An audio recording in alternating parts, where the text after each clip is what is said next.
Assalamualaikum, halo Sobat Ekonom. Gimana nih kabar kalian? Pasti baik dong. Jangan lupa jaga kesehatan ya. Oh iya, ngomong-ngomong, kalian tahu nggak sih lembaga pengelola wakaf di Indonesia itu apa? Nah, sebelum kita membahas lebih lanjut, izinkan kami memperkenalkan diri terlebih dahulu. Kami adalah mahasiswa Prodi Ekonomi Syariah Universitas Islam Negeri Sunan Ampel, Surabaya yang beranggotakan Aminatur Rohmaniyah, Fondra Prasetya Utomo, dan saya sendiri Cynthia Melina Pamuji. Baik, di video kali ini kami akan membahas mengenai pengertian wakaf, lembaga pengelola wakaf, Badan Wakaf Indonesia, tugas dan wewenang BWI, strategi untuk merealisasikan visi dan misi BWI, pembinaan dan pengawasan wakaf, prospek, kendala, dan strategi pengelolaan wakaf. Yuk, simak penjelasan dari kami. Semoga bermanfaat ya. Secara umum, wakaf adalah pemberian yang dilakukan dengan cara menahan kepemilikan asal yang dijadikan manfaat dari benda tersebut untuk kesejahteraan umat. Menurut Peraturan Pemerintah Nomor 28 Tahun 1977 tentang perwakafan tanah milik, Pasal 1 Ayat 1 dikatakan bahwa wakaf adalah perbuatan hukum seseorang atau badan hukum yang memisahkan sebagian dari harta kekayaannya yang berupa tanah milik dan melembagakannya untuk selama-lamanya guna kepentingan peribadatan atau keperluan umum lainnya sesuai dengan ajaran agama Islam. Hai Cynthia. Halo, ada apa nih ya? Mau tanya nih, apakah ada lembaga yang mengelola wakaf di Indonesia? Tentu ada dong. Badan Wakaf Indonesia atau BWI adalah lembaga negara independen yang dibentuk berdasarkan Undang-Undang Nomor 41 Tahun 2004 tentang wakaf. Badan ini dibentuk dalam rangka mengembangkan dan memajukan perwakafan di Indonesia. BWI dibentuk bukan untuk mengambil alih aset-aset wakaf yang selama ini dikelola oleh nazir atau pengelola aset wakaf yang sudah ada. BWI ini hadir untuk membina nazir agar aset wakaf dikelola lebih baik dan lebih produktif sehingga bisa memberikan manfaat lebih besar kepada masyarakat, baik dalam bentuk pelayanan sosial, pemberdayaan ekonomi, maupun pembangunan infrastruktur publik. Yuk kembali ke kelas, akan ku jelaskan lebih lanjut di sana. Boleh.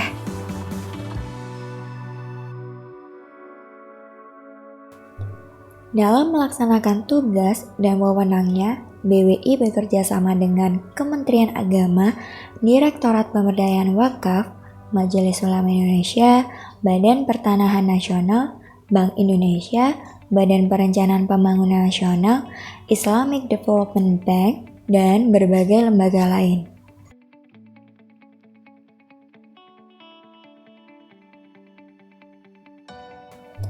Tidak menutup kemungkinan BWI juga bekerja sama dengan pengusaha atau investor dalam rangka mengembangkan aset wakaf agar menjadi lebih produktif. Prinsip-prinsip dalam pengolahan wakaf, di antaranya yaitu yang pertama, prinsip keabadian dan prinsip pemanfaatan. Yang kedua, seluruh benda wakaf harus diterima sebagai sumbangan dari wakif dengan status wakaf sesuai dengan syariah. Yang ketiga, nazir wajib mengelola dan mengembangkan harta benda wakaf sesuai dengan tujuan dan fungsi. Yang keempat, pengelolaan dan pengembangan harta benda wakaf dilakukan secara produktif. Dan yang terakhir, jumlah harta wakaf tetap utuh dan hanya keuntungannya saja yang akan dibelanjakan untuk tujuan-tujuan yang telah ditentukan.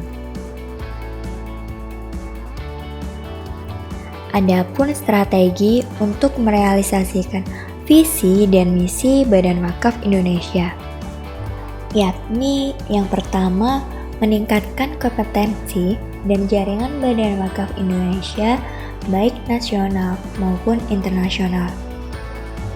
Yang kedua, membuat peraturan dan kebijakan di bidang perwakafan. Kemudian yang ketiga, meningkatkan kesadaran dan kemauan masyarakat untuk berwakaf. Keempat, meningkatkan profesionalitas dan keamanahan nazir dalam pengelolaan dan pengembangan harta wakaf. Berikutnya, mengkoordinasi dan membina seluruh nazir wakaf. Lalu, menertibkan pengadministrasian harta benda wakaf. Ketujuh, mengawasi dan melindungi harta benda wakaf. Dan yang terakhir, menghimpun, mengelola, dan mengembangkan harta benda wakaf yang berskala nasional dan internasional. Nah, untuk merealisasikan visi, misi, dan strategi tersebut, Badan Wakaf Indonesia mempunyai 5 divisi, yaitu pertama, divisi pembinaan nazir, yang kedua, divisi pengelolaan dan pemberdayaan wakaf, yang ketiga, divisi kelembagaan, yang keempat, divisi hubungan masyarakat, dan yang terakhir, divisi penelitian dan pengembangan wakaf. Wah, benar sekali nih ya. Baiklah kalau begitu, yuk kita pulang. Sudah waktunya untuk pulang nih. Bisa kita lanjutkan dalam perjalanan nanti. Baiklah kalau begitu. Bolehkah aku bertanya lagi? Tentu saja boleh. Institusi apa yang bertugas melakukan pembinaan serta pengawasan terhadap penyelenggaraan wakaf? Institusi yang bertugas melakukan pembinaan dan pengawasan terhadap penyelenggaraan wakaf untuk mewujudkan tujuan dan fungsi wakaf adalah Menteri Agama. Menteri Agama itu sendiri mengikut sertakan Badan Wakaf Indonesia dalam melakukan pembinaan dan pengawasan penyelenggaraan wakaf. Selain institusi tersebut, organisasi masyarakat, para ahli, badan internasional, dan pihak lain pun bisa berpartisipasi apabila dipandang perlu untuk pembinaan penyelenggaraan wakaf. Namun, dalam melakukan pembinaan dan pengawasan penyelenggaraan wakaf, tetap memperhatikan saran dan pertimbangan Majelis Ulama Indonesia. Ketentuan mengenai pengawasan yang telah ditetapkan dalam peraturan pemerintah adalah: yang pertama, pengawasan dilakukan oleh pemerintah dan masyarakat baik aktif maupun pasif. Yang kedua, pengawasan aktif dilakukan dengan memeriksa langsung terhadap nazir atas pengelolaan wakaf sekurang-kurangnya sekali dalam setahun.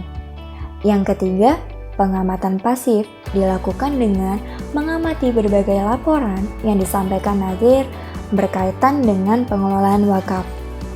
Yang keempat, pelaksanaan pengawasan terhadap perwakafan dapat menggunakan jasa akuntan publik independen. Prospek, kendala, dan strategi pengelolaan wakaf sendiri seperti apa ya? Untuk saat ini, prospek yang dilakukan adalah dengan cara memberikan akses pada masyarakat agar lebih mudah berwakaf. Karena BWI sudah memiliki jaringan yang luas bekerja sama dengan bank-bank syariah seperti Bank Syariah Mandiri, Bank DKI Syariah, Bank Bukopin Syariah, Bank BPD Jogja Syariah. Dengan adanya jaringan tersebut, jika ingin berwakaf, bisa melalui bank-bank tersebut. Dan yang paling utama adalah dari segi penghimpunan dan pengelolaan dana wakaf, salah satunya kesadaran masyarakat akan berwakaf. Strategi pengelolaan wakafnya sendiri seperti meningkatkan kesadaran dan kemauan orang untuk berwakaf, meningkatkan profesionalitas dan keamanan nazir dalam pengelolaan dan pengembangan wakaf, dan menjadikan seluruh harta benda wakaf menjadi produktif sehingga hasilnya dapat disalurkan kembali. Baiklah, kalau begitu, aku mendapat cukup banyak ilmu hari ini. Terima kasih untuk penjelasannya. Dengan senang hati. Sepertinya sudah waktunya kita berpisah. Sampai ketemu lagi nih ya. Ya, sampai ketemu lagi, Cynthia.